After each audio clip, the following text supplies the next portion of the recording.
인간은 교회의 품 안에서 태어나서 교회의 품 안에서 살다가 그리고 교회의 품 안에서 죽는다라고 이야기할 수 있을 정도였습니다. 삶 전체가 다 교회네요. 그렇죠. 바로 이러한 기독교적인 세계관 안에서 강력한 힘을 가진 구심점이 되는 존재가 있었으니 그것이 바로 교황입니다. 교회의 법이 국가의 법으로 받아들여지기도 하고 교회가 어떤 행동을 이건 범죄야 라고 지목을 하면 왕국도 여기에 협조하곤 했습니다.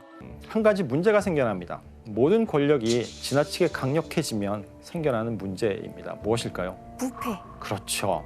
당시 주교나 수도원장 같은 고위 성직자들은 성직을 돈으로 팔면서 부를 축적하기도 했고 또 순결의 의무를 저버리고 처벌두거나 사생아를 낳기도 했습니다. 아니 그러면 사람들은 모든 인생이 다 종교였는데 그런 성직자들과 교회가 타락했다는 걸 알면 실망하겠죠. 네, 너무 충격받았을 그렇죠. 것 같아요. 이렇게 굳게 믿었던 교회의 이런 부패를 비판하는 사람들이 유럽 곳곳에서 나타나게 되는데 특히 교회 개혁을 강력하게 주장했던 곳이 프랑스 남부의 알비 그리고 툴루즈라는 곳이었습니다. 이 알비를 중심으로 프랑스 남부에서 활동하던 이 교회 비판 세력을 알비파라고 부릅니다.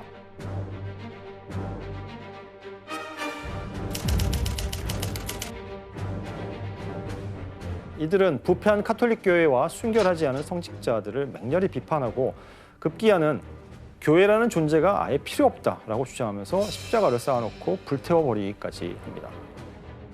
교회는 자신에게 반기를 드는 이 알비파를 뭐라고 불렀냐면 이단이라고 낙인을 찍고 부르게 됩니다. 추방해야겠네, 교회 입장에서.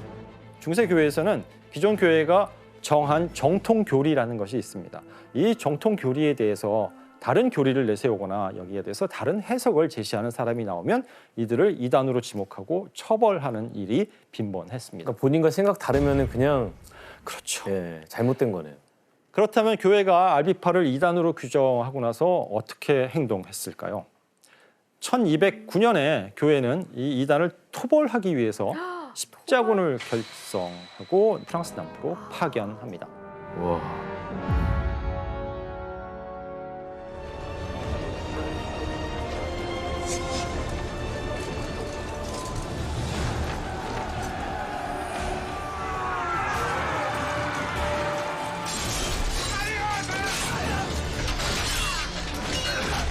십자군이 알비파의 거점인 프랑스 남부의 베지에라고 하는 도시를 점령할 당시에 현장에 있던 교황 특사가 십자군 병사들을 앞에 두고 이렇게 이야기를 합니다. 모두 죽여라. 신께서는 자신의 자식을 알아보실 것이다. 뭔 말이에요? 뭔 말이에요?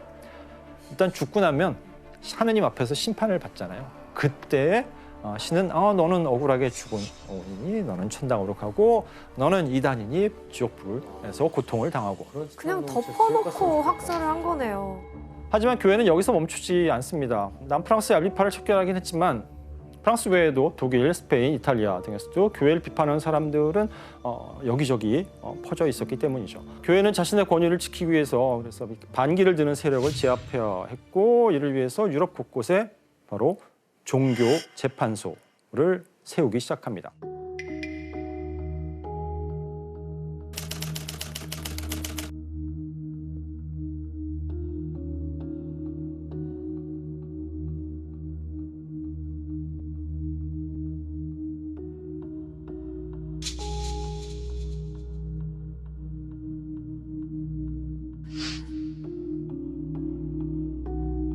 그리고 이 종교 재판소에 이단 신문관 그리고 전문적인 종교 재판관을 파견하게 됩니다. 그런데 이렇게 이단을 잡아들이는데 혈안이 되어 있던 이 이단 신문관들이 새로운 주장을 하기 시작합니다. 바로 마녀도 이단으로 포함시키자는 거였습니다. 마녀. 교회에서 내린 이단에 대한 정의가 그 단초가 되었습니다. 사악한 힘에 물들어서 악마를 숭배하는 대역죄라고 규정해버리는 겁니다. 하지만 처음에 교황은 이단 신문가들이 이러한 요청을 거절해버립니다. 당시까지는 마녀는 그렇게 악마를 숭배하는 사람들로 여겨지지는 않았기 때문입니다.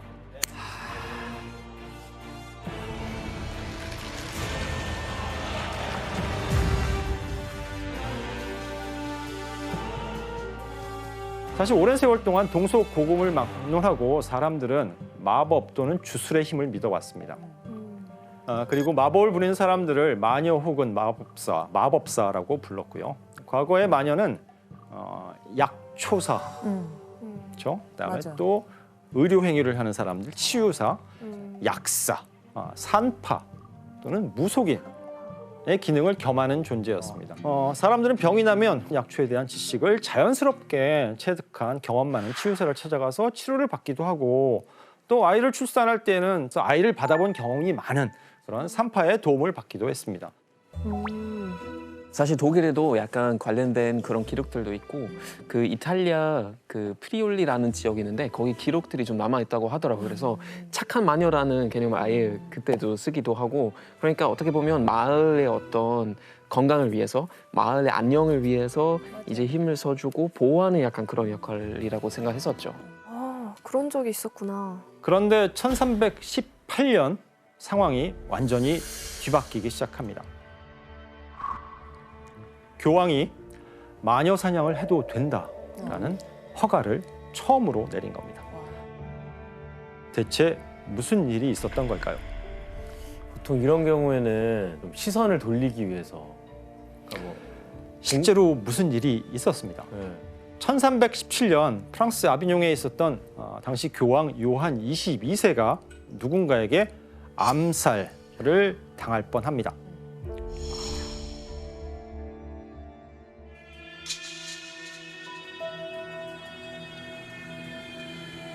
다행히 암살은 미수로 그쳤지만 범인이 밝혀지고 나서 교회는 경악을 하게 됩니다. 범인은 교회의 고위 사제인 주교였기 때문입니다. 내부에서 그럼 일어났네요. 그렇죠. 더 충격적인 것은 주교가 교황을 죽이려고 한 방법이 칼이나 무기가 아니라 바로 주술이었다는 데 있습니다. 와.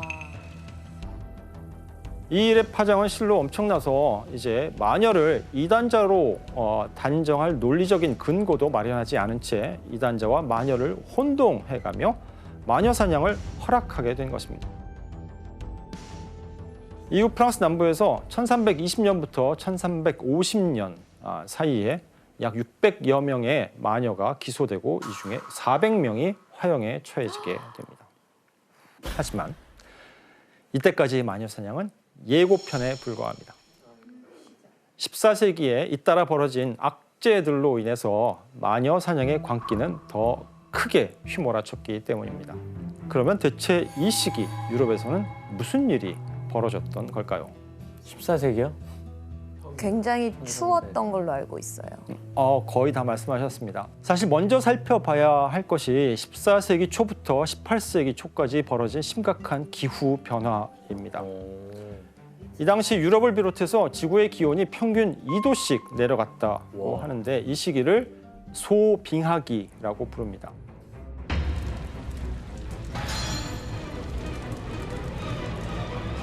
당시 상황이 어땠는지 한번 그림을 볼까요?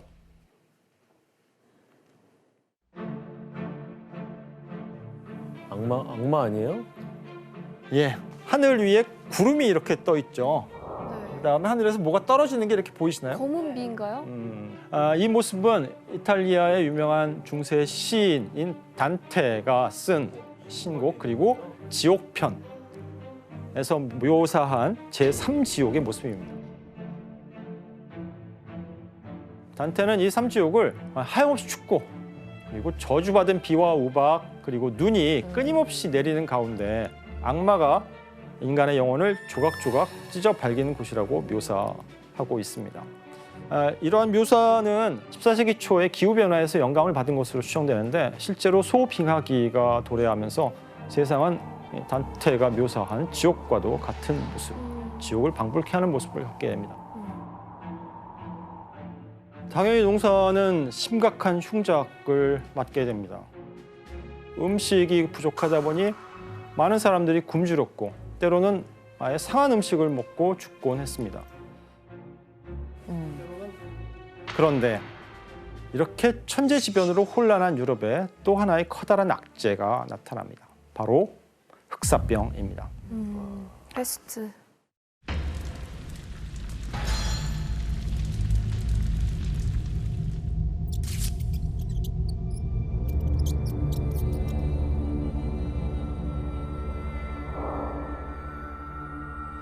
14세기 중엽 전 유럽을 강타했던 흑사병은 유럽 인구의 3분의 1을 죽인 인류 역사상 최악의 팬데믹이었습니다. 파리와 런던에서는 인구가 절반으로 줄을 정도로 그 피해가 극심했다고 합니다. 가뜩이나 소비가기로 인해서 대기근이 길어지면서 굶주림으로 사람들은 면역력이 약해졌겠죠. 그러다 보니 전염병의 피해도 더 커진 겁니다. 프랑스와 잉글랜드 사이에 벌어진 이 100년 전쟁이 이어지면서 유럽인의 삶은 더욱 더 피폐해져 갔습니다. 와, 진짜 초토화됐겠다. 인구학자들에 따르면 이 기근, 전염병 그리고 전쟁 셋을 가르쳐서 과잉 인구의 3대 청소부라고 부릅니다. 이제 세상에 그렇다면 무엇이 찾아올 것인가? 종말이 곧 찾아올 것이다. 그림을 하나 보겠습니다. 어떤 그림 같으세요? 그 사람들을 막 죽이고 있네요. 네, 14세기 후반 이탈리아에서 그려진 그림인데 하늘에서 악마가 죽음의 화살을 쏘고 가운데에서는 또 죽음의 약을 뿌리고 있습니다. 전염병. 네. 세상이 이렇게 불행해지는 게 누구 탓이다? 악마 탓이다. 악마의 탓이다라고 생각하게 됩니다. 사람들은 종말이 닥쳐서 악마가 전 세계에 날뛰고 있다고 생각하면서 악마에 대한 두려움에 이제 벌벌 떨게 됩니다. 그 당시에 되게 진짜로 이 모든 거를 악마들이 저질렀다고 생각한 거예요? 그렇게 이해가 잘 믿었죠. 안 되시죠? 네. 종교적인 세계관이 강했기 때문에 많은 사람이 이런 추론을 받아들이게 됩니다. 그리고 굶주림과 죽음에 절망한 사람들은 주변에서 원흉을 찾기 시작했습니다. 악마와 결탁해서 세상을 어지럽힌 죄인들을 찾아 없애야 한다. 그렇게 생각했던 것이죠. 그럼 악마와 결탁한 사람을 과연 누구라고 생각했을까요? 마녀? 마녀. 예, 바로 마녀입니다.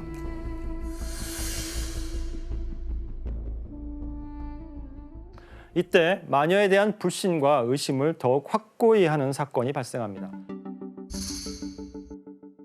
1484년 교황 인노켄티우스 8세가 마녀를 새로운 이단으로 규정하는 교령, 즉 교황의 명령을 발표한 것입니다. 아예 인정해버렸구나.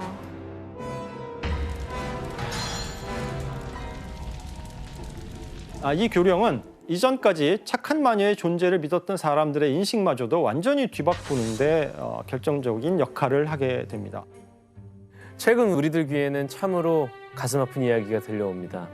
남녀할 것 없이 자신의 구원을 잊어버리고 가톨릭 신앙으로부터 벗어나 악마에게 자신을 의탁하는 신자들이 많아지고 있다는 것입니다. 사도의 권위에 따라 이 지역의 해당 종교 재판관이 해당 범죄에 대한 교정, 투옥 및 처벌의 진행을 허용할 것을 선언합니다. 저는 교황이 이렇게 공식적으로 마녀의 존재를 인정했다는 걸 지금 처음 알았어요. 네. 사실 이 교령에서는 악마에게 자신을 의탁하고 마술을 쓰는 사람들을 마녀, 마법사라고 아예 정의해 버립니다. 그래서 악마의 하수인을 이단 재판관들이 잡아서 처벌하라고 요구했던 거고요. 왕이나 영주가 종교 재판관들을 도와서 마녀와 마법사를 처벌하는 일에 협력하라고 요청하기까지 했습니다. 결국 이 교령은 마녀 사냥에 대한 교회의 공식적인 허가장이라고 볼 수 있습니다. 이 교황의 명령에 힘입어서 마녀 사냥의 교과서라고 하는 책 한 권이 등장합니다. 마녀 사냥의 교과서요? 네, 어떤 책인지 한번 볼까요?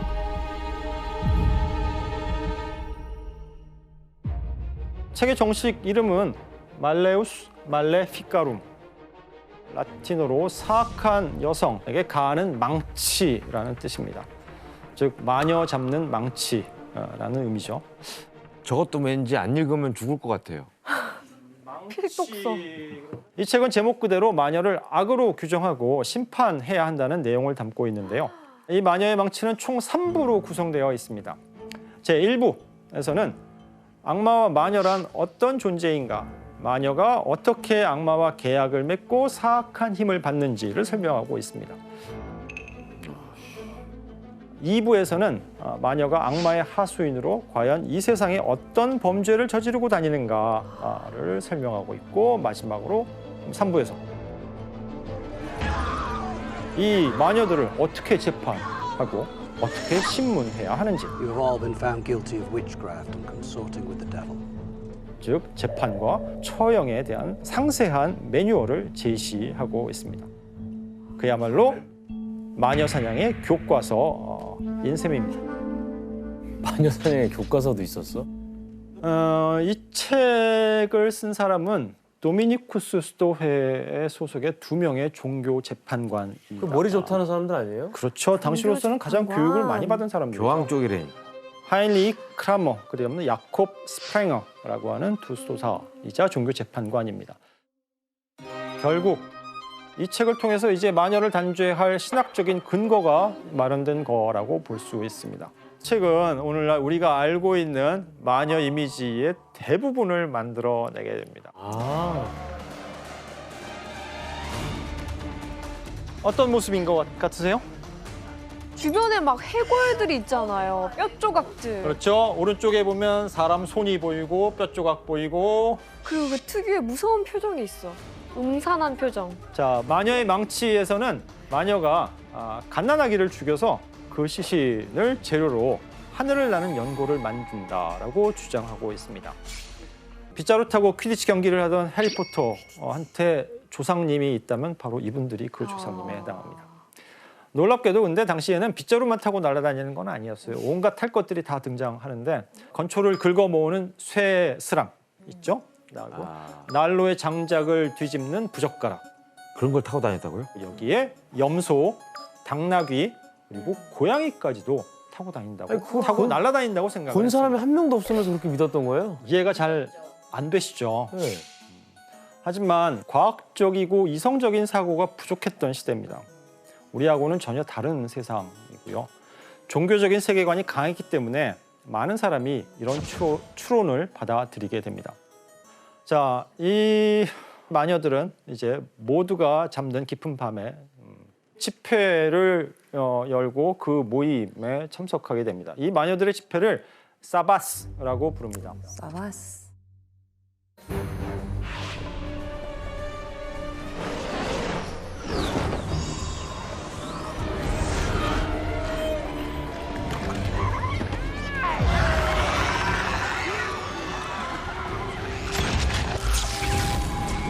마녀의 망치라는 이 책에는 마녀라면 반드시 악마들과의 연회에 참석해야 하고 이 연회에서 정말 온갖 악행이 다 벌어진다라고 이야기를 하고 있습니다. 우박과 폭풍, 악천후를 부른다. 마법을 걸어 인간과 가축을 살해할 수 있다.